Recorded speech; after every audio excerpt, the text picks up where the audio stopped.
Hi everyone, it's Natalie and welcome back to my channel. Today I'm going to be doing the mid-year book freakout tag. As always, this is like a booktube classic, so I've really been looking forward to filming this video. I kept not having time to film it, which is the only reason why it hasn't gone up yet, but hopefully I will post this in the second week of July and it won't feel like it's insanely behind. So the first question is best book you've read so far in 2021.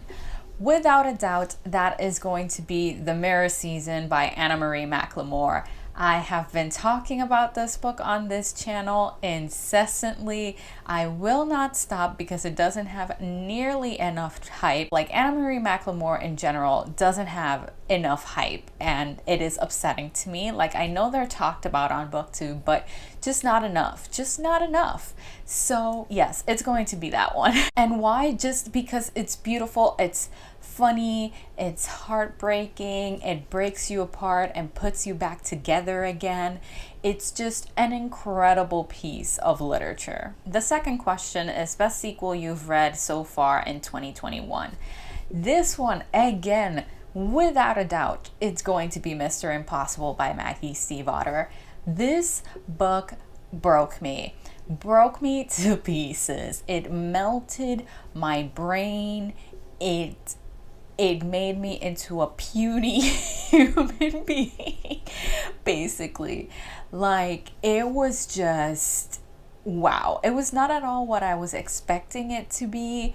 It was something else. And like, part of it felt like I could imagine Maggie herself having so much fun writing the book, but I was suffering. Honestly, I can't believe we're probably gonna have to wait one more year before the last book in the series comes out. Like, that's just offensive. But anyway, that's my answer. The third question is new release you haven't read yet but want to. That's definitely The Unbroken by C.L. Clarke. Like, I need to read this sapphic fantasy. Like, it has to happen.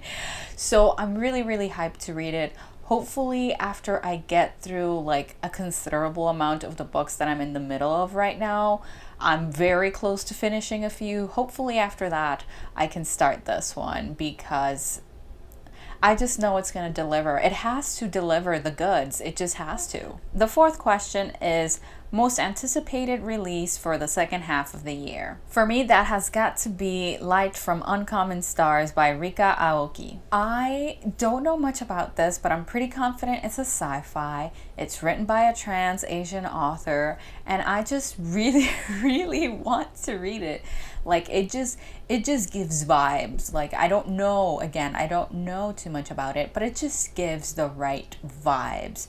And so I really want to pick it up, and I'm hoping it's good. I'm hoping I really enjoy it. The fifth question is biggest disappointment. Now, if memory serves, because honestly, I didn't sit down to take note of my answers for these questions. So based on memory alone, I'll Be the One by Lila Lee has to be my answer. Like, it just has to be my answer because truly, it was such a disappointment. Like, I was so looking forward to it. Like, a fat Korean bisexual main character, like, all of those were like perfect buzzwords for me. Like, a K-pop competition, I'm like, awesome, let's do it. And then it just didn't work for me. It just didn't work for me. I was hoping it was going to be amazing and wonderful and great, but it just was not. And I just have to live with that. I just have to live with that. And honestly, I can't even blame the book because it just mostly reads like on the younger end of YA. And honestly, that's valid, that's good. I just wish, if anything, if there was something I would have changed, it was some of the writing inconsistencies. Like, there were some plot holes in a contemporary novel, and that just can never fly for me. It just can't. But it is what it is. Question 6 is biggest surprise. I'm gonna have to go with Luster by Raven Leilani. Like, I honestly got this book mostly on a whim. Like, I had heard good things about it. I think I got it on some Libro FM promo where I could get it for free, or like if you bought books from an independent bookstore, like you could pick a free audiobook. So I just did that and I picked Luster, and once I read it, I was enamored. Like honestly, the writing is chef's kiss, beautiful, amazing, perfection. The character is precisely the perfect blend of self-aware yet chaotic, that you're just witnessing her disaster self, and you can't do anything to change the disaster, but you're kind of appreciating and enjoying the disaster. And in general, it's just the type of very literary character, what's the word, like just a very deep dive into this main character that is just fantastic and fabulous and incredible. And honestly, just the audiobook was also so good. Like the narrator of the audiobook did a phenomenal job. So all around, I was just very, very surprised by how much I was into this book, precisely because I had no idea what to expect, because I bought it without knowing anything about the book.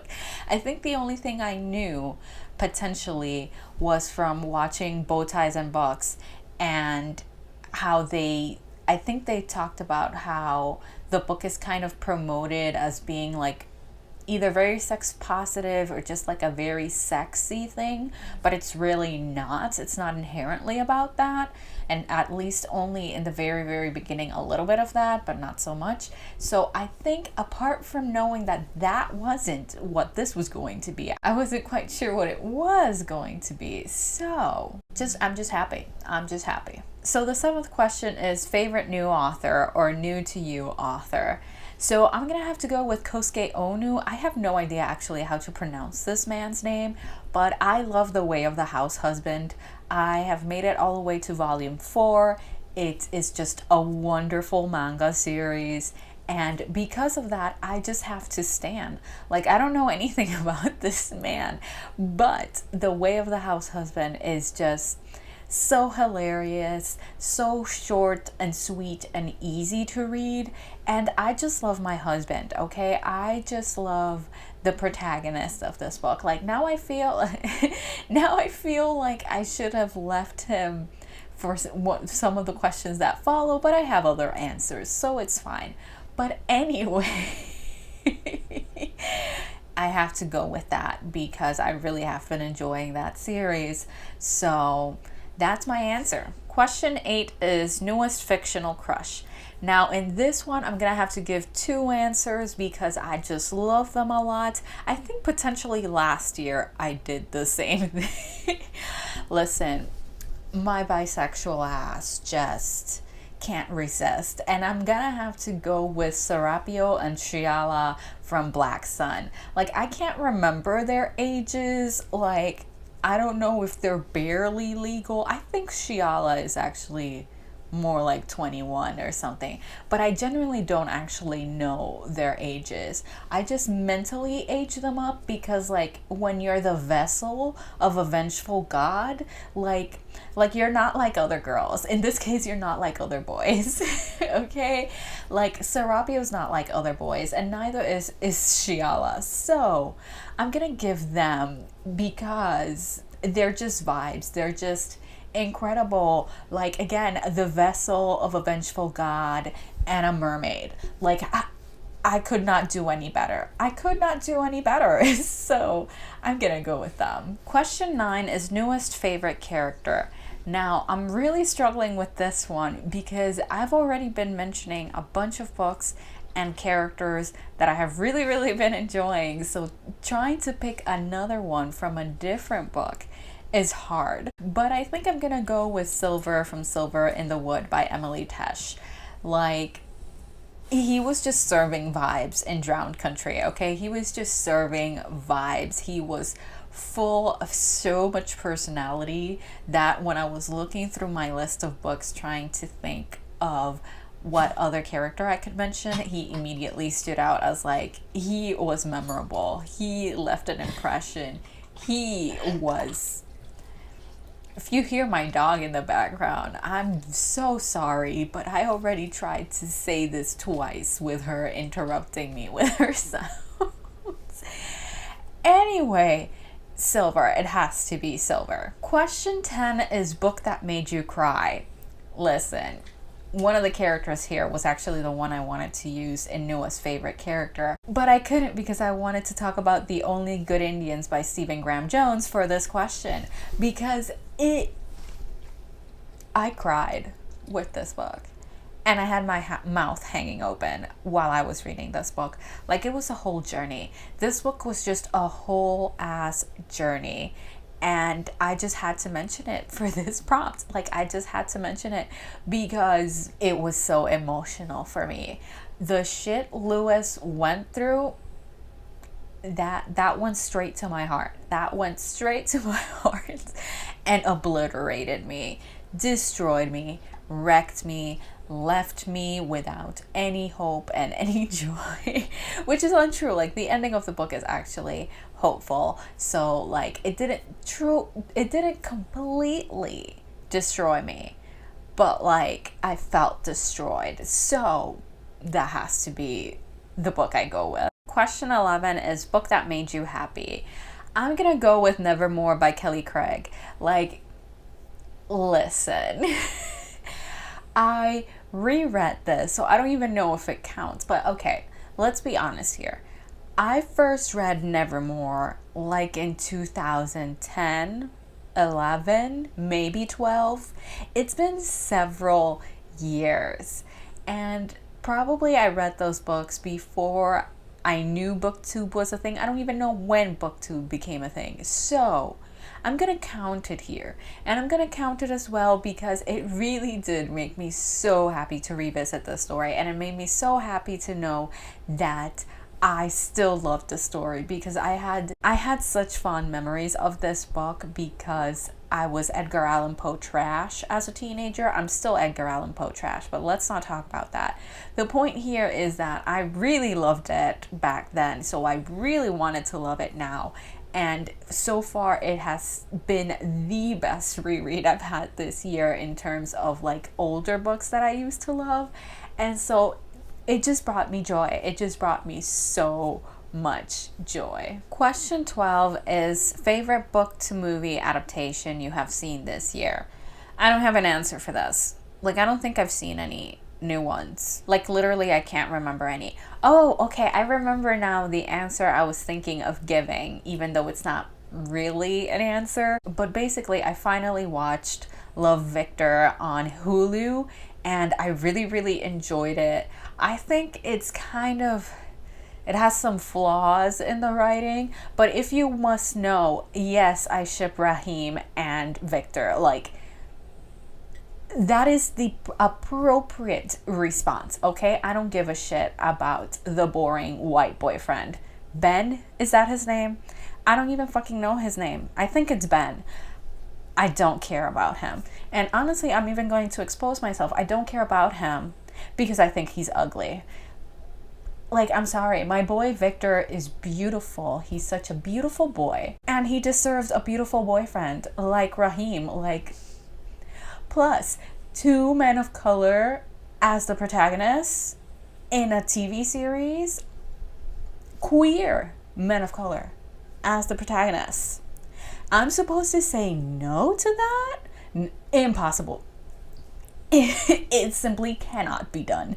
But I didn't actually explain, if any of y'all don't know somehow, Love, Victor is like a spin-off of Simon versus the Homo sapiens agenda, which I was super behind on watching, but I'm finally up to date with it. So yeah, that was a time. That was a time. Question 13 is most beautiful book you've bought this year or received this year. I'm gonna go with Lost in the Neverwoods by Aiden Thomas. Like, just look at this beauty. She's beautiful. She's iconic. She's incredible. She has my favorite colors, purple and pink and blue. It's just serving vibes. It's just serving vibes. So this is my answer that I still have not read, despite how much I want to fucking read it. Let's not even go there. point is, this has to be the one. Like, it was between this and the Mirror season, but I've already talked about the Mirror season, so I wanted to give a different answer. Question 14 is, what books do you need to read by the end of the year? Too many. The answer is simple, too many. Let me just go by the basic ones that I said I wanted to read and I still haven't read, which would be to continue the Poppy War series.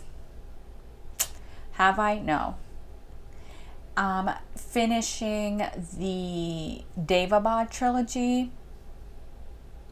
Have I done it? No. And there's so many more, but those were the two main ones that I literally keep postponing the delivery of the audiobooks from the library because I'm like, nah, I'm not ready yet. I'm not ready yet. So, oops. Anyway, that's it for today's video. Thank you all so much for watching. If you enjoyed this video, please don't forget to like, comment, and subscribe. If you would like to follow me on any of my social media, I will have the links to that down below in the description. But for now, see you next time.